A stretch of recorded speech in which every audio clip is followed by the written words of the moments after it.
자, 53페이지에요. 하자 있는 의사표시죠. 즉, 사기강발 당해서 의사표시하는 것을 우리는 민법상으로는 하자가 있는 의사표시다 이렇게 해요. 원래 의사표시하는 사람은 자유롭게 의사결정해서 자유롭게 상대방한테 표시하는 거죠. 이게 이제 자유로운 의사표시예요. 그런데 누군가로부터 사기를 당했다든가 누군가로부터 강발당하면 이것은 자유롭지 못한 것이죠. 뭔가 흠이 있는 의사표시잖아, 그죠? 이런 것을 우리는 하자 있는 의사표시를 한다. 자, 이때 하자 있는 의사표시. 이 표의자는, 의사표시한 표의자는 이 의사표시를 우리 민법 110조에 근거해서 취소할 수 있다. 이렇게 만들어놨죠. 취소할 수 있는 권리를 보장해 줍니다. 표의자한테. 그죠? 이 의사표시한 사람을 우리는 뭐라 그러냐? 표의자 이렇게 표현합니다. 의사표시한 사람이니까 표의자는 취소할 수 있다.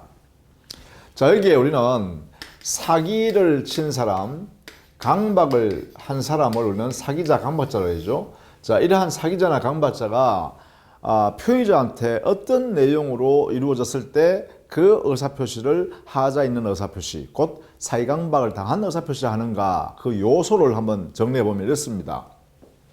사기나 강박자는 고의로 위법한 행위인, 위법성이 있는 행위인 사기 행위, 요 사기 행위를 기망했다 이렇게 표현합니다. 기망 행위를 하거나 강박자의 경우는 위법한 강박 행위를 하겠죠, 이렇게. 그래서 이 행위를 한, 그 고의로 한 행위가 위법한 사기 행위인 기망 행위, 위법한 강박 행위를 여기에 있는 사기자나 강박자 하겠죠. 이 행위를 하니까 사기당한, 기망당한 사람은 진실을 모르고 착오에 빠지고, 강박을 당한 사람은 공포심이 발생하겠죠. 공포심에 빠져서 그 다음에 여기에 근거해서 의사표시를 하게 되겠죠. 이렇게. 그렇죠. 이렇게 하겠죠. 의사표시를 하게 됩니다. 누가? 표의자가. 표의자는 이러한 의사표시를 하게 됩니다. 이렇게요. 자, 그래서 결국은 하자 있는 의사표시라는 이 의사표시는, 이게 바로 하자 있는 의사표시인데, 표의자의 이 의사표시는 이런 요소들이 포함되어 있죠. 사기자가 고의로 위법한 기망행위를 통해서 이 표의자를 착각에 빠뜨린 다음에 의사표시하게 하는 거죠. 또 강박에 의한 의사표시란 것은 강박자가 고의로 위법한 강박행위를 통해서 공포심을 야기하게 해서 의사표시하게 만든 거죠. 이런 내용의 요소가 갖춰진다. 이걸 우리는 해석하면 사기자의 또는 강박자의 고의로라는 것은 의도적으로 이런 거죠.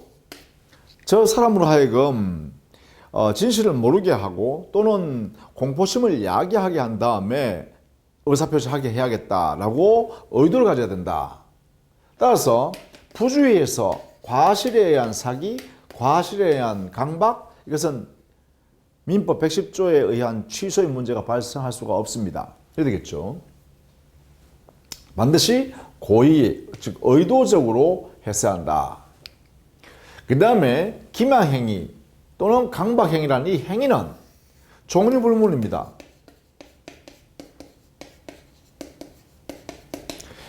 자, 표의자를 속여서 진실을 모르게 하는 모든 행위가 여기 들어갈 수 있어요. 기망행위. 또 상대방 표의자로 하여금 공포심을 야기하는 모든 행위 있죠. 해악을 고지함으로 인하여 그 공포심이 야기되는 그러한 행위나 전부 다 강박행위예요. 그래서 보니까 여기에 기망행위나 강박행위는 종류불문이다. 따라서 심지어 여기에 있는 사기자나 강박자가 침묵을 지키고 있다 하더라도 그 침묵에 의하여 이 표의자가 착오에 빠져서 의사표시를 한다든가 공포심이 발생해서 의사표시했다면 이 침묵행위 자체도 역시 기망행위가 될 수도 있고 강박행위가 될 수가 있다. 이런 뜻이죠. 그래서 아주 이 행위, 즉 위법한 기망행위나 위법한 강박행위는 종류불문이다. 넓다 이 말이죠. 자, 이때 이제 반드시 위법해야 된다 그랬죠. 이것은 바로 사회 질서, 사회 통념에 반한다 이런 뜻이죠. 사회 통념에 위반된다 이런 뜻을 갖고 있습니다. 사회적으로 허용되지 않는 그러한 기망행위고 그러한 강박행위다. 자, 그런 기망행위나 강박 때문에 이렇게 의사표시하게 되는 것이기 때문에 이들 사이에서는요, 인과관계가 있는 거죠. 인과관계.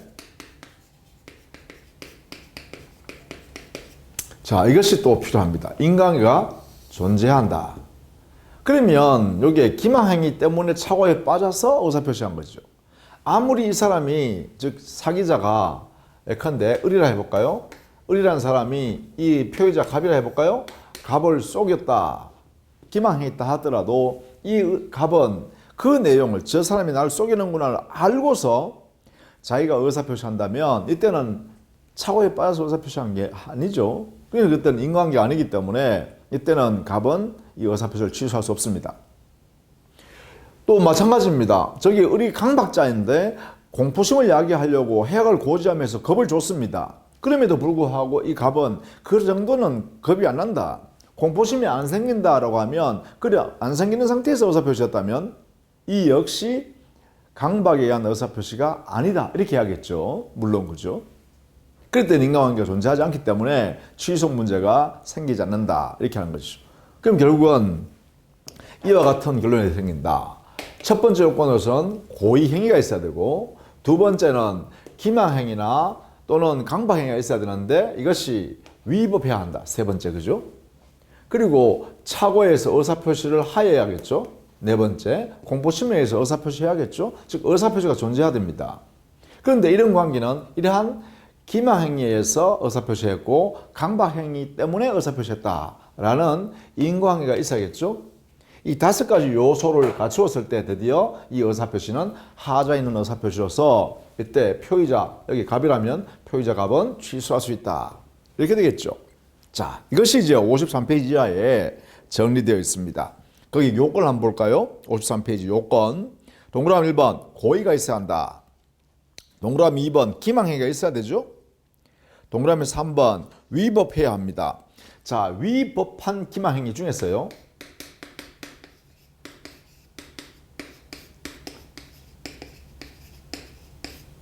여기서 이 행위가 문제되는 게 광고행위입니다. 광고행위.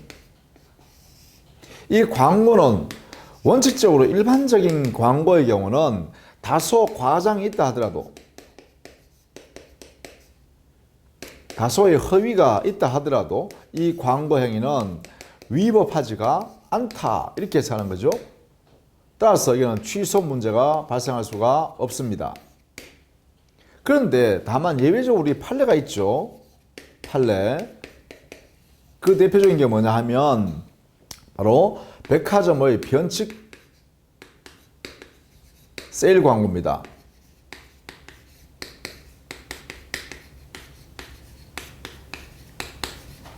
이것은 위법한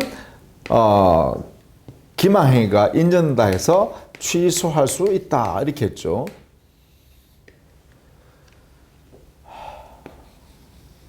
이 백화점의 변칙 세일 광고는 이런 거죠. 봄맞이 대박앤 세일 하는데 신상품이라고 이야기하면서 예컨대 50% 할인해서 팔겠습니다 이렇게 대대적인 광고를 했다는 거예요. 근데 그 사실 내용을 들여다봤더니만 그 신상품이 아니라 사실은 그것이 이월된 상품이었다라는 것이에요. 그래서 이월된 상품이라면 보통 그 백화점에서는 일반적으로 50% 정도 할인해서 판매하고 있다는 거예요. 그렇다면 이것은 할인한 게 아니죠. 대박앤세일에 해당되는 게 아니죠. 자, 이런 정도의 백화점에 보통 일반인들이 믿음, 신뢰를 배신한 거죠. 이게 뭐예요? 위법하다 이렇게 한 거예요. 이게 위법하다. 이게요. 그래서 위법한 기망행위가 될 수 있기 때문에 이때는 취소가 인정된다 이렇게 한 것이죠. 자, 요 판례 하나 정도는 또 알아두셔야겠죠. 그것이 53페이지 제일 하단에 세 번째 줄에 있습니다. 이런 내용을 정리해 두시면 좋겠고요. 그 다음에 다음 페이지 가시면 인과관계에서 한다. 이 인과관계에서는 또 조심해야 될 게 주관적 인과관계죠.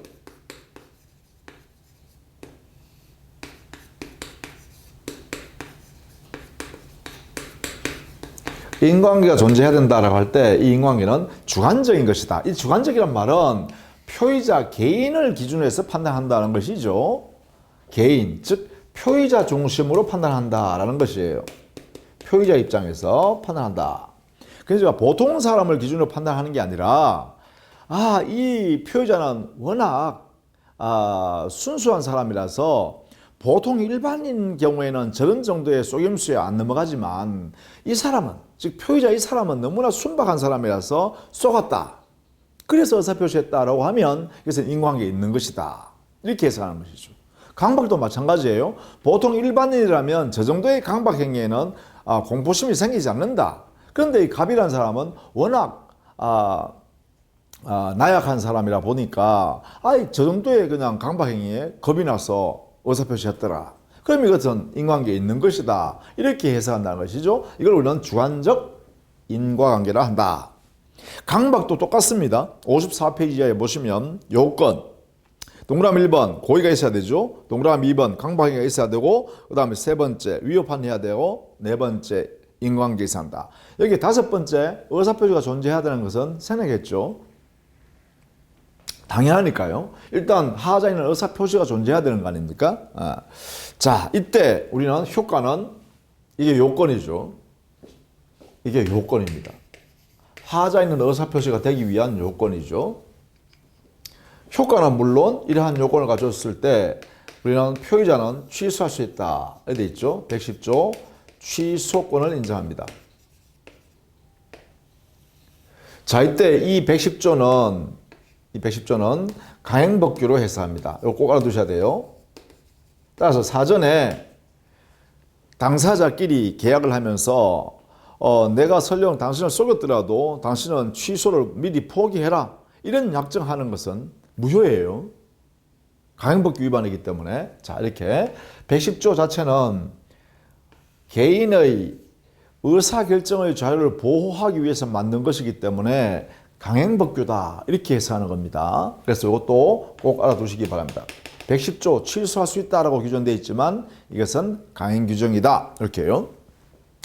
자, 우리 효과 안에서요. 취소할 수 있는데 그 중에 말입니다. 거기에 양갈로 2번에 제3자의 사기강박의 경우에서 2번요. 상대방 있는 의사표시의 경우에 제3자의 사기강박 이렇게 돼 있죠. 제3자의 사기나 강박으로 인해서 의사표시가 있는 경우. 자, 여기에는 이런 경우를 들 수 있겠죠. 자, 갑의 소유 토지를 을과 매매 계약을 할 때 이 갑의 의사표시를 하게 된 이유가 병이라는 제3자로부터 사기를 당했거나 강박을 당했기 때문에 이렇게 갑이 의사표시했다. 그러면 이 갑의 의사표시가 뭐예요? 자, 매도인 갑이 매수인 을에게 10억의 그 토지를 팔기로 이렇게 계약했습니다. 그런데 이 계약에서 갑의 의사표시는 여기에 있는 병이라는 제3자의 사기나 강박으로 인해서 이것 때문에 의사표시가 된 것이죠. 이 의사표시가 바로 제3자의 사기 강박에 의한 의사표시가 됩니다. 그렇다면 이 매도인 갑을 표의자를 보호하기 위해서 매도인 갑의 의사표시, 이 의사표시를 취소할 수 있다 이렇게 해줘야겠죠. 그런데 문제는 이것을 취소를 무조건 인정해주면 이 매수인은요 자기의 잘못도 없이 손해를 보게 되잖아요. 그래서 여기에 있는 표의자가 취소권을 행사하기 위해서는 이 상대방을 보호할 필요가 없는 경우로서 만약에 을이라는 상대방이 제3자의 사기로 인하여 의사표시했다는 사실, 이것을 알았거나 악의 또는 알 수 있었다, 과실, 이런 경우에 한해서만 취소할 수 있도록 해주자 이 말입니다. 이렇게 함으로써 상대방도 보호하고 표의자도 보호하겠다 이런 뜻입니다. 자, 이때 제3자의 사기강박에 의한 의사표시에서 취소를 하기 위해서 필요한 요건이 뭘까? 취소 요건은 바로 이거죠. 상대방이 알았거나 알 수 있었을 때 한해서만 취소할 수 있다. 이런 경우가 있어야만 취소권이 형된다. 이걸 꼭 알아두셔야 됩니다. 상대방이 알았거나 알 수 있었을 때 하나여. 이 규정을 우리 민법에는 110조 2항에서 명문으로 규정해놨죠. 이렇게요. 제3자의 사기 강박에 의한 의사표시의 경우에 표의자는 자기의 의사표시를 받은 상대방이 이런 상황이 있다는 것을 알았거나 알 수 있는 때 한해서만 취소할 수 있다. 이렇게요. 상대방이 알았거나 알 수 있을 때 한해서만 취소할 수 있다. 이 말을 꼭 쓸 수 있어야 됩니다. 이게 가장 중요하다. 취소하기 위한 요건으로서는 이것이 꼭 필요하다. 이렇게요. 자, 이것이 이제 우리 시험에 대표적으로 자주 나오는 문제이기도 합니다. 이게 사기강박에 의한 의사표시에서 55페이지에 동그라미 2번입니다. 상대방이 있는 의사표시의 경우 제3자의 사기강박입니다. 상대방이 있는 의사표시에 있어서 제3자가 표의자에게 사기강박을 한 경우 표의자는 상대방이 그 사실을 알았거나 알 수 있을 경우에 한하여 그 의사표시를 취소할 수 있다. 110조 2항. 이해났죠? 그 다음 그 밑에 판례, 네 번째 주 판례예요.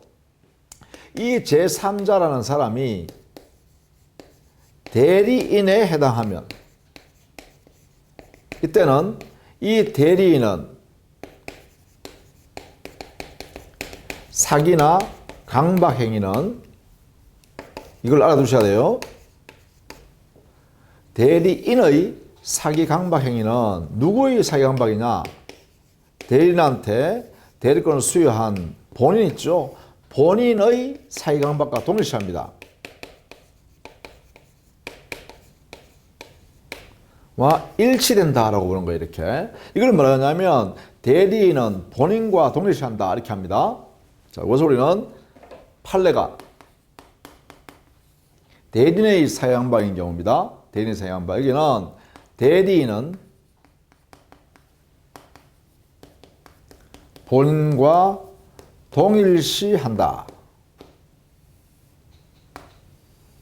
따라서 이때는 대리인은 제3자가 아니다. 그럼 제3자가 아니라면 상대방이 알았거나 알 수 있었다. 이게 필요 없죠. 상대방이 알았거나 알 수 있었을 때 하나여 표의자는 취소할 수 있다. 이 요건 없이도 곧바로 이렇게 되겠죠. 바로 취소할 수 있다. 이렇게 되겠죠. 자, 요 말을 알아두셔야 됩니다. 만약에 제3자가 아니라 대리인이 사기강박했을 때는 그 대리인은 본인과 동일시할 수 있다는 이 판례 입장에 의해서 본인인 상대방이 알았든 몰랐든 관계없이 취소할 수 있다고 바로 이렇게 되는 것이죠. 자, 이것도 꼭 알아둬야 할 부분이기도 합니다. 자, 그 내용을 정리하시면 되겠고, 제일 밑에 양갈로 3번 제3자에 대한 효과는 이것은 선의 제3자에 대해서는 취소를 가지고 대항하지 못하죠. 따라서 제3자 권리는 보호되고 이때 제3자라는 사람은 선의로 추정되기 때문에 표의자, 즉 취소권을 행사하려는 표의자가 제3자가 악의자라는 사실을 입증해야만 한다. 이렇게 되겠죠?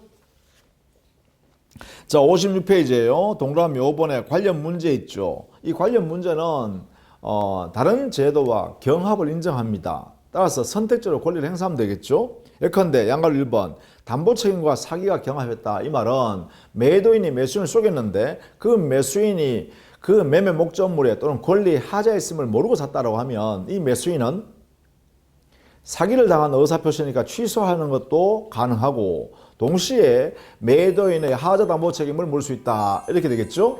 이것도 가능하다. 이렇게 해석하시면 되겠습니다. 그래서 1번 담보 책임과 사기가 경합하는 경우에는 매수인은 취소를 주장할 수도 있고 담보 책임을 주장하는 것도 가능하다. 이렇게 하시면 되겠죠. 자, 두 번째는 사기강박과 불법행위가 있어요. 사기강박행위가 자체가 위법한 강박행위고 위법한 기망행위잖아요. 그렇다면 그 위법한 행위 때문에 상대방에게 피해가 생겼다면 그 상대방은 손해난 피해를 배상하라 이렇게 강박자나 사기자에게 물을 수 있겠죠. 이것은 불법행위에 의한 손해배상 책임을 물을 수 있다는 거예요. 취소 제도와 별도로 그 사기자나 강박자에 대해서 불법 행위에 의한 손해배상을 별도로 청구할 수 있다. 이런 이야기죠. 그렇게 정리해 두시면 되겠습니다. 자, 그 다음에는 56페이지예요. 의사표시 효력 발생인데요. 이것은 상대방이 있는 의사표시에서 그 의사표시의 효력 발생 시기와 관련한 문제를 다루고 있습니다. 상대방이 있는 의사표시에서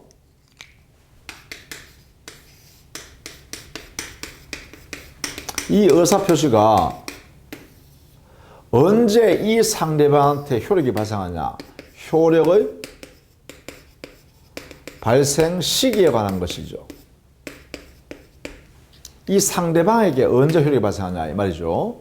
자, 여기에 대해서 우리 민법에 원리가 있습니다. 민법상 우리 민법은 111조에 있어요. 당의 의사표시가 상대방에게 도달하면 효력이 생긴다. 이렇게 돼 있죠. 상대방에게 도달하면 이랬어요. 도달한 때 효력이 생긴다. 이렇게 했으니까 이것을 우리 민법상 어떻게 하냐. 도달주의 원칙이다. 이렇게 해석합니다. 대원칙이다. 그죠? 도달한 때.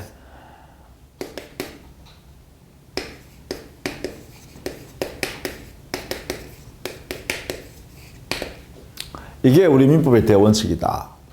우리 교재 56페이지 제일 하단에 보시면 민법 111조 1항을 정리해놨죠. 1항과 2항.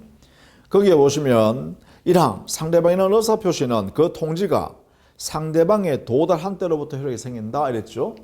이게 도달주의 원칙을 선언한 것이다. 이렇게 보는 겁니다. 입법주의에서는 표백주의부터 해서 요지주의까지 단계별로 다양하게 나눌 수 있는데 그중에 우리 민법의 태도는 도달주의를 원칙으로 취했다 이 말입니다.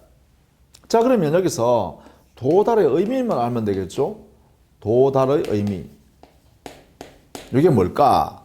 이게 이제 우리 교재 57페이지에 정리해 놨죠. 거기에 보시면 제일 밑에 양갈로 4번에 도달주의 내용의 동그라미 1번 도달의 의미 했죠. 이 도달의 의미를 꼭 알아두셔야 됩니다. 여기는 판례 내용입니다. 도달이라 하면 상대방의 지배권에 이르러 상대방이 알 수 있는 객관적 상태, 상대방이 알 수 있는 객관적 상태, 사회 통념상, 사회 통념을 봤을 때 객관적으로 알 수 있는 객관적 상태가 되었다라고 하면 그러면 이것은 도달입니다. 반드시 상대방이 알았어야 할 필요 없죠. 요지라는 것은 상대방이 알았다는 뜻입니다. 요지. 그러니까 상대방이 알지 못했다 하더라도 알 수 있는 객관적 상태에 놓였다면 도달이다. 이렇게 한 것이죠. 그것이 이제 객관주의, 객관설의 입장에서 도달을 판단한다라는 것이죠. 자, 57페이지 제일 하단에 있습니다. 이 내용을 꼭 알아두셔야 됩니다. 그리고 나머지 거기에 58페이지에 도달로 볼 수 있는지에 관한 판례 정해놨죠. 표로 그죠. 이런 경우에는 도달로 인정했다. 예컨대 내용 증명 우편물을 발송했다 했을 때 또 등기 우편으로 발송했다 했을 때 그것이 특별히 발송한 당사자한테로 반환되지 않았다, 반송되지 않았다라고 한다면 일정한 시간이 지났다면 상대방한테 도달했다고 인정해도 무방하겠죠. 이게 내용 증명 우편물과 등기 우편물은 반송되었다는 특별한 사정이 없으면 상대방에게 도달했다라고 우리 판례가 인정한다는 것이죠. 그러나 도달로 볼 수 없는 것 대표적인 거예요. 보통 우편물, 일반 우편물의 경우에는 이것은 반송되었다, 반송되지 않았다 이런 거 따지지 않고요. 도달을 주장하는 표의자 스스로가 입증해야 되죠. 일반 보통 우편물은 도달로 추정해 주지 않는다라는 것이 판례다 그죠. 이렇게 정리를 좀 해두시면 되겠죠. 자, 그렇다면 도달주의 원칙을 취했다면 도달주의 효과는 뭐냐? 첫 번째, 철회할 수 있죠. 철회는 언제까지 할 수 있냐? 도달 전까지만 할 수 있죠. 왜냐하면 철회란 것은 효력이 발생하기 전에만 철회가 가능한 뜻입니다. 철회는 효력이 발생하기 전까지만 할 수 있는 것이죠. 따라서 도달 전까지만 철회할 수 있다. 두 번째, 만약에 당의 의사표시를 만들어서 표의자가 발송했음에도 불구하고 연착됐거나 도착하지 않게 됐다. 불착. 이런 경우에는 결국은 상대방한테 효력이 발생하지 않는 거죠. 따라서 이것은 의사표시를 한 자의 불이익으로 돌아가겠죠. 연착 또는 불착의 상황 자체는 표의자에게 불이익으로 돌아간다. 이렇게 정리해 두셔야겠습니다. 그 다음에 하나는요, 우리 민법에 111조 2항의 명문으로 규정되어 있는 건데, 표의자가 의사표시를 만들어서 발송했다. 발송하고 나서 만약에 표의자가 사망했거나 제한 능력자가 되었다 라고 하더라도 이미 발송한 그 의사표시에는 아무런 영향을 미치지 않습니다. 따라서 그 의사표시가, 발송된 의사표시가 상대방한테 도달하면 그대로 효력이 발생해버린다는 것이죠. 자, 요 111조 2항. 이 자체의 지문을 꼭 알아두시기 바랍니다. 의사표시를 만들어서 발송할 때까지 당사자가 능력자란다면 그때는 그 이후에 사망했던 또 제한 능력이 되었다 하더라도 이미 만들어서 발송할 때까지는 능력자였잖아요. 그렇기 때문에 아무런 그 의사표시에 영향을 미치지 않는다라는 것이죠. 자, 이렇게 정리해 두시면 되겠습니다. 자, 그 다음에요. 이 도달주의에 근거해서 상대방한테 도달했을 때, 즉 상대방이 받았을 때 말입니다. 그 상대방이 만약에 제한 능력자다. 표의자로부터 그 의사표시를 받은 상대방이 받을 당시, 즉 수령 당시죠.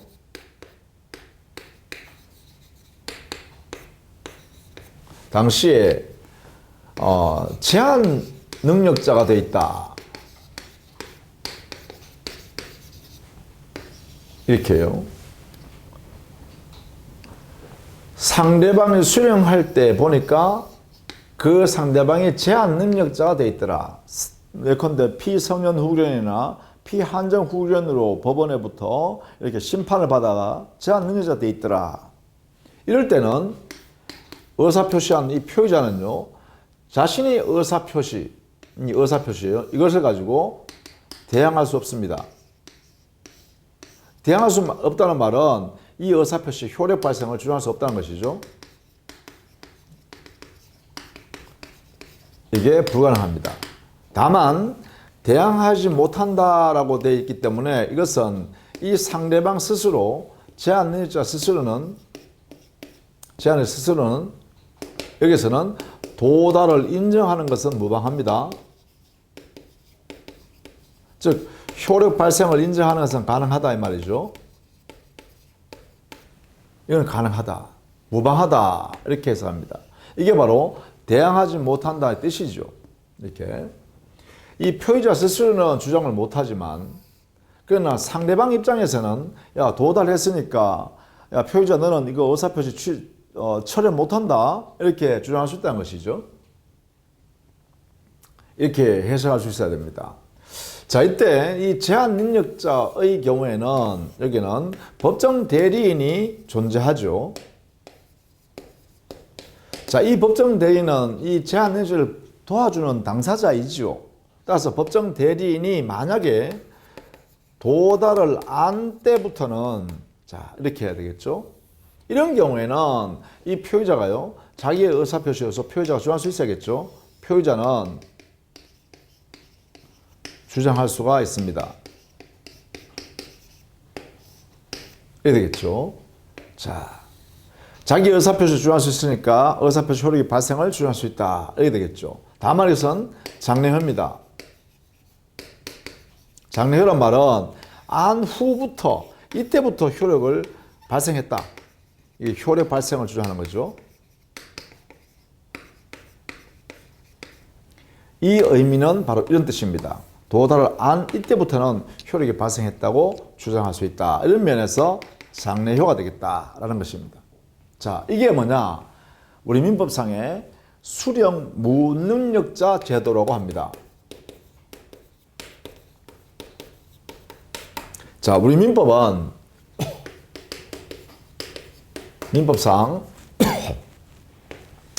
제한 능력자는 모두 수령 무능력자로 취급하고 있습니다. 이렇게 함으로써 제한 능력자를 보호하는 것이죠.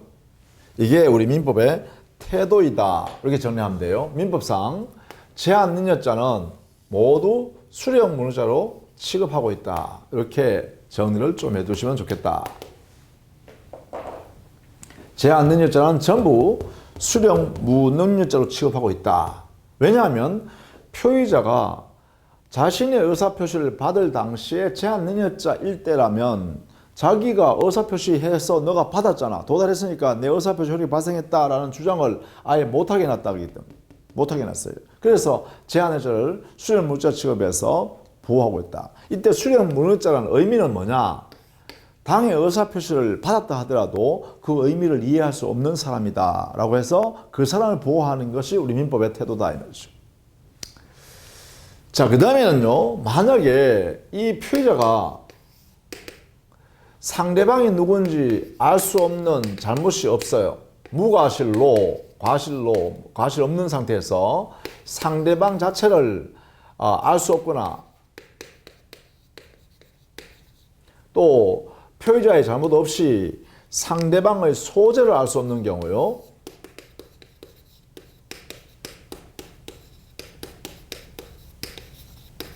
없다. 이런 경우요. 이거는 보통 상대방 불명 이렇게 하죠. 상대방 불명인 경우. 이것을 우리는 상대방의 소재 불명 이렇게 표현해요. 자, 표의자의 과실 없이 주관적으로 개인적 사정에 표의자의 잘못이 없이 객관적 사정은 이런 것이죠. 객관적 사정. 이런 사정이 갖춰져 있는 상태라면 이 표의자는 자기 의사표시를 상대방한테 도달시킬 수 없잖아요. 따라서 도달주의가 적용되는 경우